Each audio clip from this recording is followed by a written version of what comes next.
ቢስሚላህ ሰላቱ ወሰላሙ ዐላ ረሱሊላህ ሰለላሁ ዐለይሂ ወሰለም።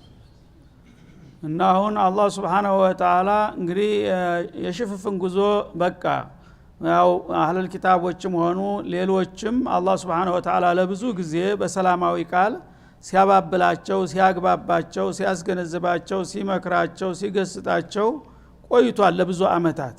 ከዚያ በኋላ እነሱ በጥሜታቸው ግግም ብለው እንቀጥላለን ከዛም አልፈው ተነጭራሹ እስላምን እንደጧፍ እናጠፋለን ብለው ሲረባረቡ እሱም ደግሞ የመጨረሻ ግልጥ የሆነ ዘመቻ ከፈተባቸው ባጠፋው ማለት ነው። ስለዚህ እነዚህን ጉደኞች እንደዚህ የሚሉ እንደዚህ የሚሰሩ እንደዚህ የሚያስቡ ናቸው እያለ ከውስጥ እስከ ላይ ድረስ ያለውን ስሜታቸውንና እንቅስቃሴያቸውን እየበረበረ እያሳጠና እያጋለጠ ሄደ ማለት ነው።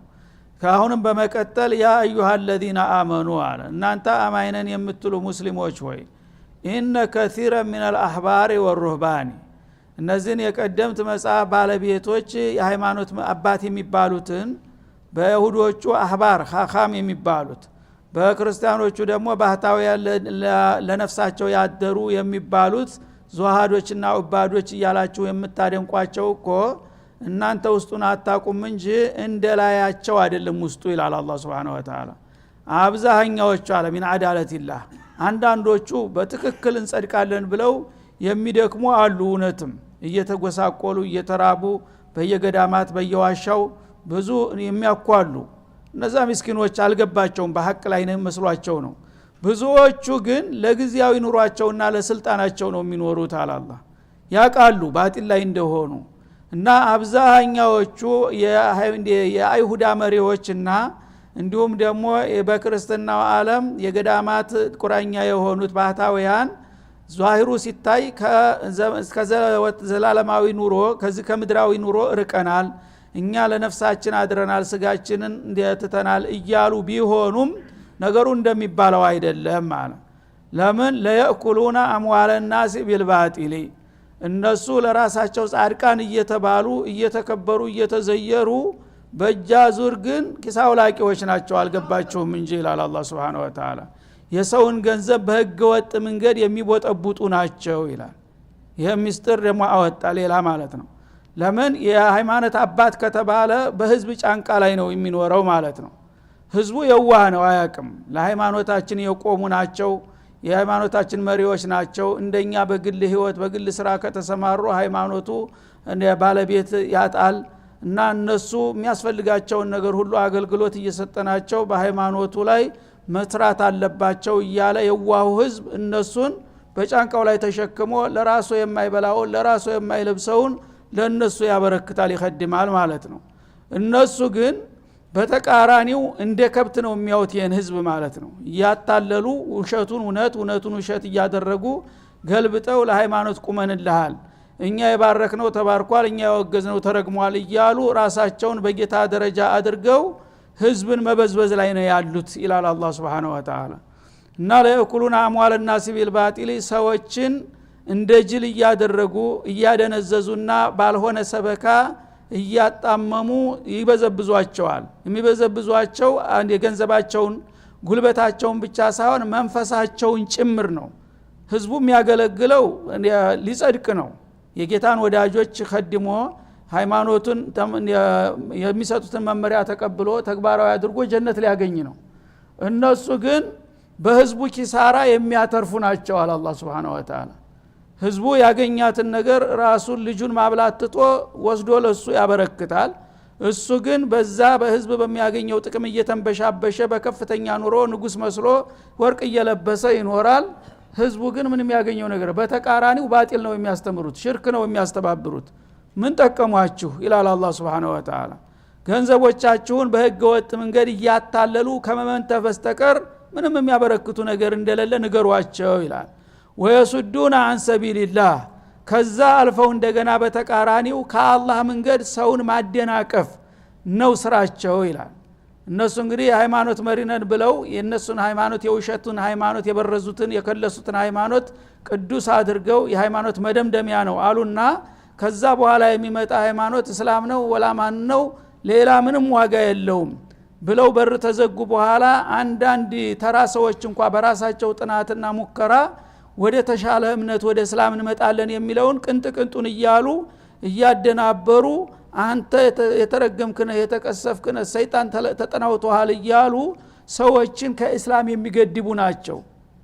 እንኳን ሊመሩት በገዛ ጥረቱ እንኳን ባጋጣሚ ወደ ሐቅ ሄዳለህ የሚለውን ሰው ተሳሳት እያሉ መንገድ ይዘጉበታል ማለት ነው። ምኑ ላይ ነው ለህዝብ የቆሙት ታዲያ? እነዚህ የሱዱነ ማለት يعارضون الناس ሰው ወደ እስላም ሄዳለሁኝ ካለ ትንሽ ስሜት ካለበት ልዩ ትኩረት ነው ክትትል ነው የሚደረግበት ማለት ነው። ለምን ወደዛ ወደ ሰይጣን ሃይማኖት ትሄዳለህ ይለዋል ማለት ነው። ይሄ ሰውዬ እንግዲህ እውነትም ከኔ የበለጠ የምሁሮች ናቸው የሃይማኖትን ምስጢር ያውቃሉ ይልና ወደ ሐቅ ሊመጣ የነበረው ሰው በእነሱ ማደናገሪያ እንደገና ተደናግጦ ተሳሳትኩ መሰሊልና ይቀለበሳል ማለት ነው። ይሄ ነው እነሱ የሚሰጡት አገልግሎት። ሰዎች ወደ ሐቅ እንዳይሄዱ ሁሉ ጊዜ በር መዝጋት ነው ስራቸው ይላል ማለት ነው። والذين يكنزون الذهب والفضة እንዲሁም ደግሞ ወርቅንና ብርን ማካበት ነው እነሱ ስራቸው። በመጽዋት መልክ በተለያየ መሻሪዓ አልኸይር ይሉና ህዝቡን ያስተባብራሉ። በዛ የሚመጣውን ገንዘብ እየሰበሰቡ ለራሳቸው ይበለጽጋሉ። ህዝብ ግን የሚልሰው የሚቀምሰው የለም። እንደዚህ ነው የነሱ ስራ። አለቆቻችሁ ይሄ እንደሆኑ ወቋቸው በሏቸው ይላል። እና ብርና ወርቅን ሰብስበው አከማይተው እስተ ልጁ እስተ መጨረሻው ድረስ የሱ ልጅ በቃ ሀብታም ሆኖ ይኖራል። ደሃው ግን ወይ ተዲኑ አልሆነ ወይ ከገንዘቡ አልሆነ ከሁለት ያጣ ሆኖ ይቀራል ማለት ነው። ይሄ ነው የነሱ ስራ። ወላ ينفقونها في سبيل الله في خدمة توحيد الله የአላህን ዲን በመጠበቅ ላይ የነሱ ገንዘብ ቅንጣት ሳንቲም አይወጣም። ሐቅ ነገር መጀመሪያውኑስ መች ወዳሉ እነሱ ጸረ ሐቅ ናቸው። ሰው ለሐቅ የሆነውን ሃይማኖታቸውን ይጠብቃሉና ያስከብራሉ ብሎ ነው ለነሱ የሚያበረክተው።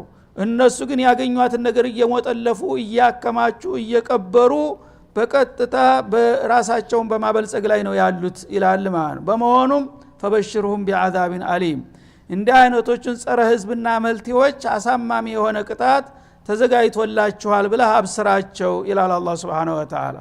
እናንተ በህዝብ ጥቅም ላይ የቆማችሁ በዝባዦች በመሆናችሁ ራስ ወዳዶች እንግዲህ የህዋውን ህዝብ ቢያንስ እንኳን ነፃ ህሊናውን ብትተውለት ራሱ አንብቦ ተመራምሮ ጠይቆ የተሻለውን አማራጭ ሊያገኘው ይችል ነበር። እናንተ ግን ትመራላችሁ የተባላችሁ ሰዎች አውሬ ሆናችሁ ገንዘቡን እየቦጠቦጣችሁ ጉልበቱን እየበዘበዛችሁ እሱ ወደ ሐቅ እንዳይመጣ በር መዝጋትና ሐቅን ማጥላላት ነው ስራችሁ።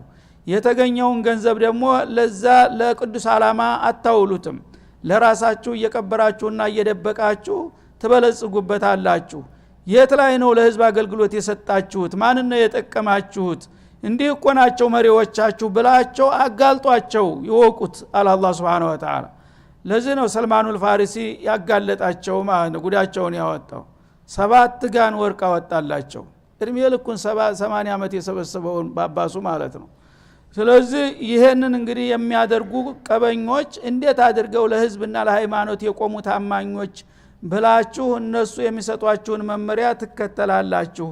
ይሄ መሆኑን ባላውቅ ኑሮ መጀመሪያውንስ እነሱ ማብቁና ታማኝ ቢሆኑ ኑሮ ምን ችግር ነበረ? ሌላ አማራጭ ስለምን ይመጣል? እነሱ ተጥቅም ውጭ ስለሆኑ ከፈር ስለራቁ ነው አላህ ሌላ መቀየሪያ ያመጣው ማለት ነው። እነሱማ በትክክል በሐቅ የሚመሩ ቢሆኑ ተመልካቸው ነው ከንተናቸው ምን ችግር አለ? አንድ ታማኝና ብቁ የሆነ መሪ ካለ ሊቀጥል ይችል ነበረ። ግን እነዚህ ሰዎች ከጭብጡ ወጥተው ሄዱ። እናንተ ግን በንጹህ ልቦና ቅዱሶች ናቸው፣ ንጹሃን ናቸው፣ ጻድቃን ናቸው እያላችሁ እንደ መላእክት አከብሯቸዋላችሁ። እነሱ ግን ሰይጣን ናቸው። በእናንተ ጥቅም ላይ ነው የቆሙት። እናንተን ነው የሚበዘብዙት የሚያታልሉት። ራሳችሁ እንኳን በአንድ አጋጣሚ ሐቅ ሰምታችሁ ወደዛ ስትሳቡ አይ ተሳስተሃል እንደዚህማ ከሆነ ካንተ አልገባህም ይሉና ወዳውኑ አዋክበው ወደ ባጢሉ ይመልሱሃል ይቀለብሱሃል። እንደዚህ የሚያደርጉ ስለሆኑ ነው እነሱን መታወቅ አለባቸው ብዬ ይሄ ዘመቻ የተከፈተባቸው ይላል። እና فبشرهم بعذاب أليم አሳማሚ የሆነ ቅጣት አብስራቸው። ለምን ገንዘቡ መጀመሪያ የተሰበሰበው በህገ ወጥ መንገድ ነው፣ ሰውን በማታለል ሐቅን በማጥፋት እንደገና ኋላ ደግሞ ለቅዱስ ዓላማ አልዋለም። በሁለቱም ገንዘብ لا يزال قدم عبد حتى يسأل عن 40 عن ماله من أين اكتسبه وفيما أنفقه እንዳለው ማለት ነው። በእነዚህ በሃይማኖት መሪዎች አካባቢ ያለ ገንዘብ ህገ ወጥ ነው ሲመጣም መጀመሪያ ባልሆነ መንገድ ነው አታለው አጭበርብረው ውሸት ሽጠው አስተባብረው ነው የሚያመጡት ኋላ ሲመጣ ደግሞ ለህዝብ ወይም ለተቋሙ አይውልም የግለሰቦች መበልጸጊያ ሆኖ ይቀጥላል በዚህ ራሱ ሌላውን ሊያጸድቁና ሊያዲኑ ቀርቶ እነሱ ራሳቸው የአዛበል አሊም ተቋዳሾች ዋና የመጀመሪያ ገፈት ቀማሾች እንደሚሆኑ ንገራቸው ከወዲሁ ይላል አላህ Subhanahu Wa Ta'ala ስለዚህ አሁንም በእኛም በኩል የዚህ አይነት ባህሪ ያላቸው ካሉ ያንኑ ይቀጥላሉ ማለት ነው ህዝቦችን ሐቅ አገልግለው በትክክል የአላህ የነገረውን ሐቅ አስተምረው የሰው በፍቃዱ የሚረዳቸው ካለ ይርዳቸው ምንም ችግር የለም ወተዓወኑ ዐለል ቢሪ ወተቅዋ ነው ማለት ነው አለበለዚያ ግን የራሱን ፍልስፍና አንጥቶ የተለያየ ጦሪቃ ፈጥሮ ከረቦ እየደለቀ የመዝሙር እያቀነቀነ ህዝብን እያደነዘዘ ቢድዓ እያስተባበረ የሚሰበስብ ከሆነ ቀጥታ የነሱን ስራ ነው እየሰራ ያለው ማለት ነው ስለዚህ ሐቅን ተናገር ተውሂድን አስተምር ከጌታው የመጣውን ቁርአን አቅራው ይሄ ነው የሚያድንህ ታልከው በኋላ እሱ ሼኼ ይሄን ያህል እንግዲህ የአላህ እንዲን አስተምሮኛል እሱ ተስንት ይሆናል እኔ ደግሞ ባለች አቅሜ ልርዳው ብለህ በፍቃድህ ተረዳው ችግር የለም እሱም ለአንተ አገልግሎት አበርክቷል አንተም ደግሞ ባለ አቅም መደጋገፍ ያለ ነው ማለት ነው ነብዮችም እንደዚህ ነበሩ ምክንያቱም ህዝብን ሌት ተቀን እያስተማሩ ለግል ህይወታቸው ለመስራት ጊዜ አልነበራቸውም ህዝባቸው ይረዳቸው ነበረ ማለት ነው ግን ይችን አለቃነት ተጠቅመህ ግን አንተ የራስህን ስጉር ደባ እያራመድክ የህዝብን እንደገና ወደ ስተት እየነዳህ ተዟሂሩ ግን እኔ ላንተና ለሃይማኖቱ ቁም ያለው ይያልክ የምትበዘብዝ ከሆነ አንተ ትልቁ ሰይጣን ነህ ምኑን ተመራዋለህ ያው ወደ ጀሃነም ነው መርታቸው የምትሄደው በማለት ግልጹን አስቀመጠው ማለት ነው እና ያ በዱንያ ላይ ሲያካብቱትና ሲያከማቹት የነበረው ገንዘባቸው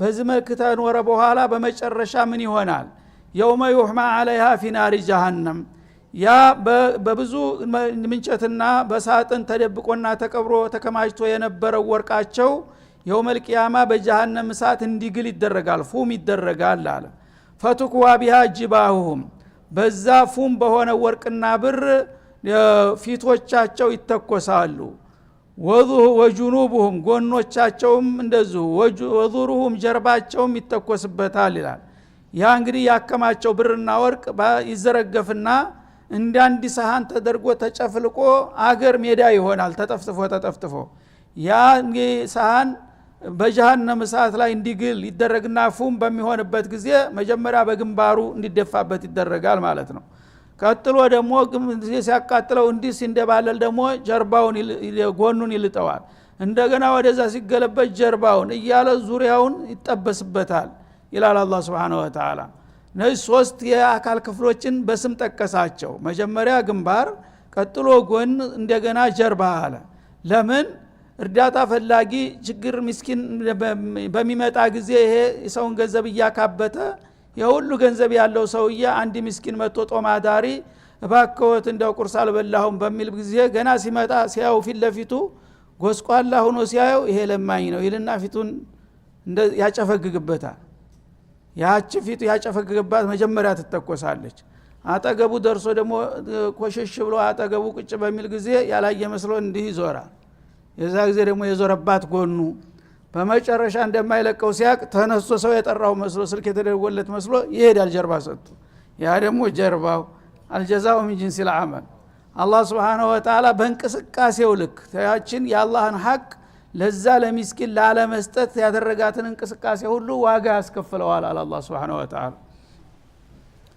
እና እንግዲህ ላቡን አላንጠበጠበ እሱ አታሉ አጭበርብሮ ነው ያከማቸው ተህዝቦች በጣም የወደቀና የጎሰቆለው ሚስኪን እንኳን ሲመጣ ለሱ እንኳን ትንሽ ሰብአዊ ርህራሄ አይደረግም ከህዝብ ነው የመጣው እኮ የገንዘብ ይሄ እንግዲህ አውሬ ከመሆናቸው የተነሳ አንድ ሳንቲም እንዲወጣ አይፈልጉም ማከማቸት መጨመር ብቻ ነው የሚፈልጉት ማለት ነው እና ሌላውን መጽውቱ ተጠርቃላችሁ እያለ ይወተውታል ለቃል ውስጥ የሚሰል ድረስ እሱ ግን በእኛም አሉ ብዙ ጊዜ ሚስኪን በጣም ችግር ያጋጠመው ሰው መረጃ ይዞ ወረቀቱን አውጥቶ ምን ብሎ እያለቀሰ ሲለምን ስታይ ቁጭ በል ምን መስል የሚል ኢማማት አላያችሁም ሱብሃንአላህ ሰብአዊ ርህራሄ ሰው አንተ ታልቸገረው ሰው ፊት ቆሞ በ200 300 ሺህ ሰው ፊት ቆሞ እኔ ባክ እንዲ ብሎ ራሱን ማዋረድ የሚፈልግ ሰው አለ ካልቸገረው እዛ አትረብሽ ባክ ቁጭ በል ሄዳ ወጣ እዛ ይለዋል። አንዳንዱ ደግሞ የተሻለው በዛው በሚህራቡ ሽልክ ብሎ ይሄዳል። አንድ ብር ሲሰጥ አይቻላቅም እኔ ኢማም የሆነ ሰው። ሌላው እንግዲህ ምስኪኑ እንዳንተ የውምያ የሚሰራው ያችን እየኮረኮረ ጨባብጦ ያስቀመጣትን ብር አውጥቶ ይሰጣል። ለራሱ ምስኪን ነው፣ ግን ህሌናው አይፈቅድለትም። ሰው ተርቦ ተቸግሮ ሲያለቅስ እያየው ዝም ብሎ አይወጣም። ተራው ሰው እየሰጠ አንተ ኢማም የተባለው ሰውዬ በቃ መስረት ብሎ ሄዶ ይሄዳል። እሱ የለውም ለምን አይሰጥም? ይሄ እንግዲህ ሳይታወቅ ወደዛው እየሄደ ነው ማለት ነው። እና አላህ Subhanahu Wa Ta'ala ማንንም ሰው እንግዲህ ደባውን ያቃልና እያንዳንዱ በውስጡ ያለችውን ተንኮል እያፍረጠረጠ ነው እያስቀመጣት ያለው ማለት ነው።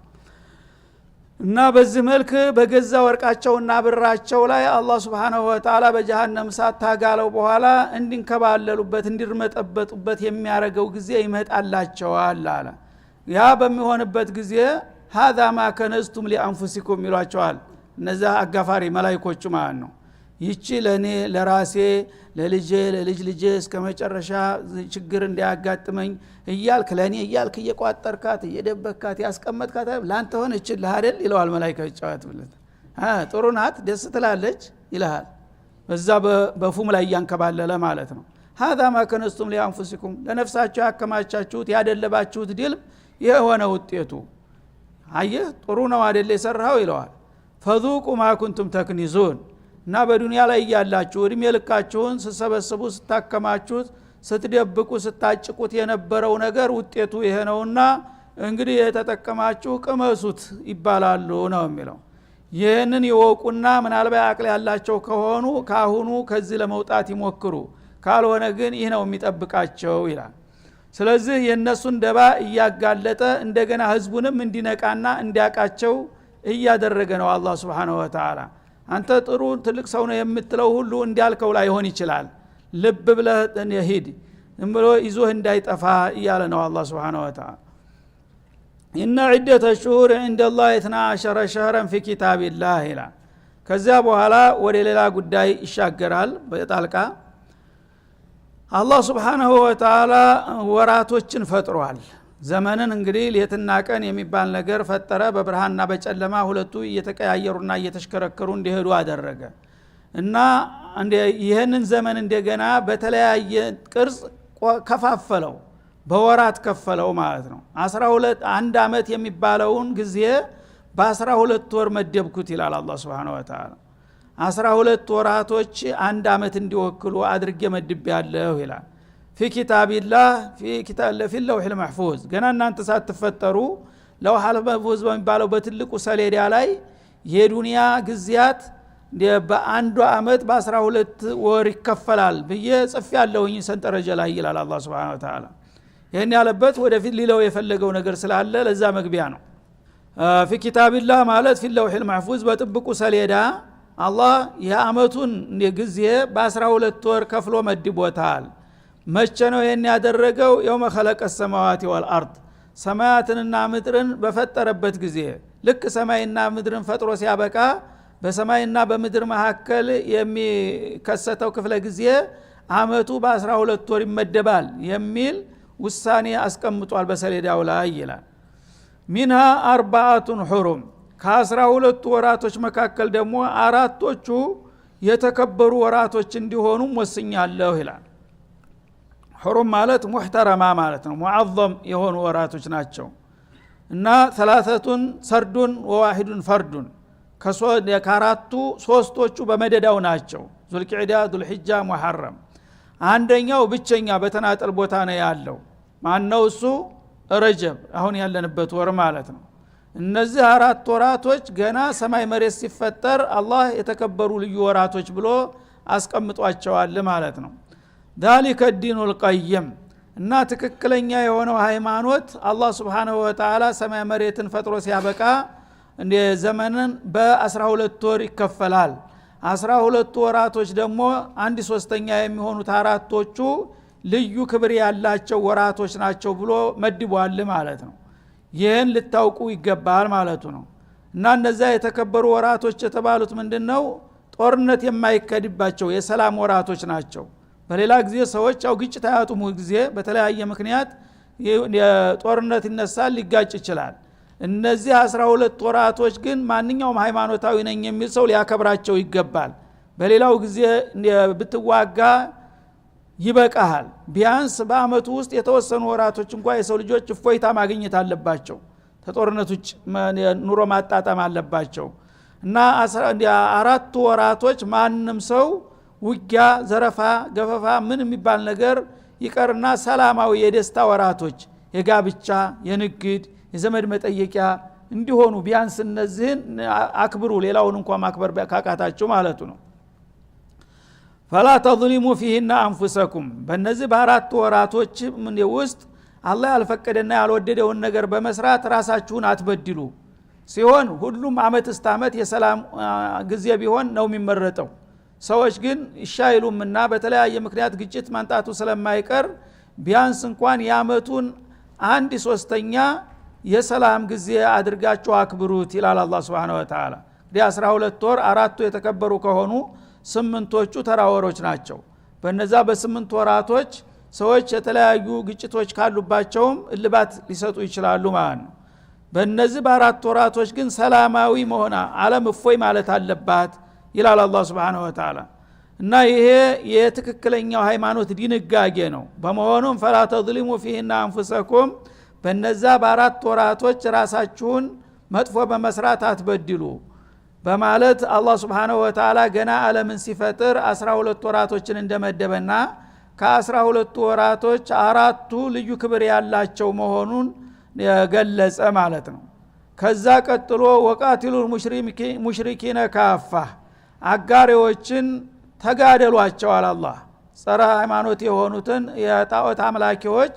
እነሱ ተጦርነት በስተቀር ሌላ አማራጭ የለንም ብለው እስከተነሱ ድረስ በመረጡት መንገድ ያስተናግዷቸው ካሁን በኋላ አለ ከማ ይቃቲሉነኩም ካፋ እነሱ ሙሉ በሙሉ በያሉበት ተጠራርተውና ተረባርበው በእናንተ ላይ እንደሚዘምቱባችሁ እናንተም ኃይላችሁን አጠናክራችሁና አስተባብራችሁ አጠፋ መስጠት መቻል አለባችሁ በእነዚህ በ12 ወሮች እንኳን በአራት ወሮች እንኳን እነሱ አናከብርም ብለው ከመጡ አሽረል ሁሩም ነው ብለህ እጅን አጣምረህ እንዳታልቅ ይላል አላህ ፈቅጀልሃለሁ እነሱ አልተፈቀደላቸውም ህገ ወጥ ናቸው ያከብሩ ጥሩ ነው ግን እናንተ አሽረል ሁሩም ነው ብላችሁ በዚህ ቀን ተውጊያ ተወጣችሁ እነሱ ፍርሷ ይሆንላቸዋል ማለት ነው ስለዚህ እነሱ እስካላከበሯቸው ድረስ በእነዚህ በአራት ወሮችም ውስጥ ልትዋጉ ትችላላችሁ አጠፋ መስጠት ማለቱ ነው እነሱ በይፋ ተረባርበውና ተደጋግፈው ያለ ኃይላቸውን አስተባብረው እናንተ ሊያጠፉና ሊያጠቁ ከመጡባችሁ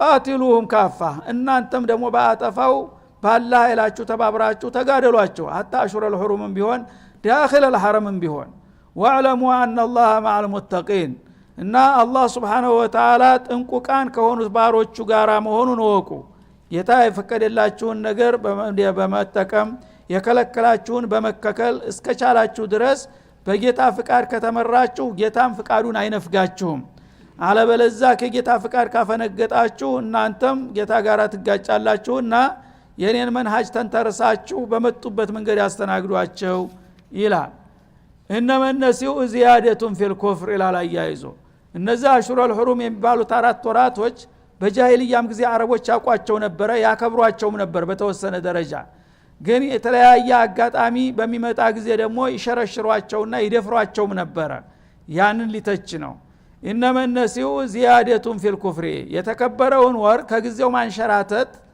በኩፍር ላይ ተጨማሪ ወንጀል መስራት ነው በላቸው ይላል እንግዲህ በጃሂልያም እና አቡጀህል ሳይቀሩ አሽሩል ሁሩም ሲገባ የሐጅ ወራት ነው ይሄ የጸሎትና የደስታ ዘመን ነው ይባልና አመትባል ተብሎ ይታወጃል ማለት ነው በጦርነት ላይ የነበረው ሁሉ ይቆማል በሙሉ ያው የተከበረው ወር መጥቷል ሁሉም ያቀዋል በቃ እነዚህ ወራቶች እስቲ ያልፉ ረፍትና አድርግ ይባልና ሁሉም ይመለሳል ማለት ነው አንዳንድ ጊዜ ግን ጥላትን አዘናግተው ለማጥቃት ሲፈልጉ ወይ ቀደም ብል ጦርነት ተጀምሯል ለምሳሌ ሸዋል ላይ ሲዋጉ ነበር ሸዋል ላይ ሲዋጉ ጦርነቱን በበላይነት እናሸንፋለን ብለው እየቀጠሉ ያሉ እየተራዘመ ሄደ ጦርነቱ መቋጨት አቃታቸው የዛ ጊዜ በእንጥልጥል ከተውት አሁን ያንን ረፍት ተጠቅሞ ጥላት እንደገና ጎልብቶ ሊመጣ ነው ስለዚህ አሁን በዚህ ሁኔታ ላይ አጉል ወቅት ላይ መተው የለብንም ይሉና ዙልቂዕዳን በቃ እንቀጥልበት ብለው ይወስናሉ ማለት ነው።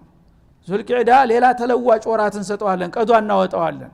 አሁን ባለበት ግን ጦርነቱ መቀጠል አለበት። ምክንያቱም አሁን ፋታ ካገኙ እንደገና ጉልበት ይፈጥሩና ያጠቁናል ብለው ስለሚፈሩ ያንሸራትቱታል ማለት ነው፣ ያሸጋሽጉታል። አላህ የመደበውን ወር ዙልቂዕዳ በቃ የሸዋል አካል ነው፣ በቃ ሸዋል ነው ይላል ማለት ነው። ቀጥልበት ዝም ብለህ ከዛ በኋላ ዙልቂዕዳ ወራቱ እሱም ታል በቃ ደግሞ ዙልሂጃም ይጨመራል ማለት ነው። እሱም ታል በቃ ሙሐረሙም ይጀመራል። ከዛ በኋላ ምን ይሆናል? በመጨረሻ ያው ዲል በሚያደርጉበት ጊዜ ያው ቀዶ አለብን ይባላል ማለት ነው። የዙልቂዕዳን ሶፈር በቃ ሙሐረም ነው ይባላል። ተራወር ማለት ነው። ረቢዑል አወል ሸዋል ነው ይባላል። መተኪያ ይሰጠዋል ማለት ነው። ይሄ እንግዲህ በመሰረቱ እያከበሩ ነው እነሱ። ያ አላህ ያከበረውን ወር ደፍረናልና ቢያንስ ለዶሩራ ነው የደፈርነው ቀዷውን እናውጣ ብለው የአላህ ያከበረውን እነሱ በሚተኩት ወር በተራ ወር ሊተኩት ይሞክራሉ ማለት ነው። ይሄ ምንድነው? ዚያደቱን ፊል ኩፍር አላህ ሌላው ኩፍር አልበቃቸው ብሎ እንደገና የአላህን ተፈጥሯዊ ህግ በማፋለስ ተጨማሪ ወንጀል ደግሞ ጨመሩ ማለት ነው። እኔ ያከበርኩት ወር በሌላ በተራ ወር እንዴት ይተካል? ይሄን እንኳን አላህ ስለመረጠው ነው። እነሱ ግን የሙሐረምን ከደፈርን ሶፈርን በሙሐረም እግር እንተካዋለን ማለታቸው በኩፍሩ የተጨማለቁት ወንጀል ሳይበቃ ደግሞ እንደገና የአላህን ህገ ስርዓት በማፋለስ ሌላ ተጨማሪ ኩፍር አመጡ ማለት ነው። ይضل به الذين كفروا እነዚህ ከሃዲ የነበሩ ሰዎች ራሳቸውን የሚያታልሉበት ሌላ ደግሞ ችግር ፈጠሩ። يحلونه عاما አንዱን የተከበረውን ወር በአንድ አመት እንደተለመደው እነሱም እንግዲህ አጋጣሚ ሆኖ ያከብሩታል። ويحرمونه عاما በሚቀጥለው አመት ግን እነሱ ማክበሩ የማይጠቅማቸው መሆኑን ሲያውቁ እንደገና ይጥሱታል። የተከለከለውን ይደፍራሉ፣ የተደፈረው ያልተፈቀደውን ደግሞ ይተካሉ ማለት ነው። يحلونه ማለት يستحلونه ያንን የተከበረ ወር ልክ ሙሐረምን እንደ ሶፈር ይቆጥሩታል ማለት ነው። ሶፈርን ደግሞ እንደ ሙሐረም አድርገው ይተኩታል።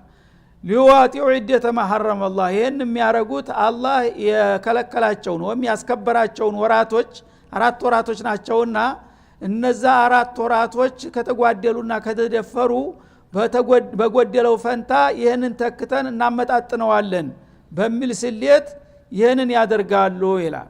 እነሱ የያዙት 4 ወር ከአመቱ ውስጥ የተከበሩ ናቸው የሚለውን ነው። ግን በዝርዝር በሚመጣበት ጊዜ የሚፈልጓትን ወር በሌላ ወር ይተኳታል ማለት ነው። ስለዚህ ወር ነው። ይሄኛው ወር ተደፈር ነው በዛኛው ተክተነዋል ምን ችግር የለም ይላል። ይሄን በማድረጋቸው ራሳቸውን የሚያታልሉ ናቸው። فيحل ما حرم الله ያከበረውን እነሱ ይደፍራሉ፣ የደፈረውን ደግሞ እነሱ ያከብራሉ። ዙይነ ለሁም ሱአ አማሊሂም በዛ አሰራራቸው መጥፎ ስራቸው መልካም መስሎ ታያቸው። ሸይጣን ነው ይሄን ካረጋችሁ ችግር የለም ያላቸውና የሸለመላቸው። والله لا يهدي القوم الكافرين እና አላህ Subhanahu Wa Ta'ala ከሃዲ የሆኑት ሰዎች ወደ ትክክለኛው መንገድ አይመራቸውም። አውቆ ጠፎች ናቸውና አላህ حرام ያረገው ነገር ሁሉ ጊዜ حرام ነው። አንተ ዝም ብለህ ሌላን ነገር አንስተህ በዛ ተካለሁ ይብትል ይበልጥ እንደገና መወናበድ እንጂ እንዴት አድርገህ ጌታ ያከበረው ጋራ ሌላውን ተራ ነገር ታወዳድር ትችላለህ ይላል። هذا وصلى الله وسلم على النبي وعلى اله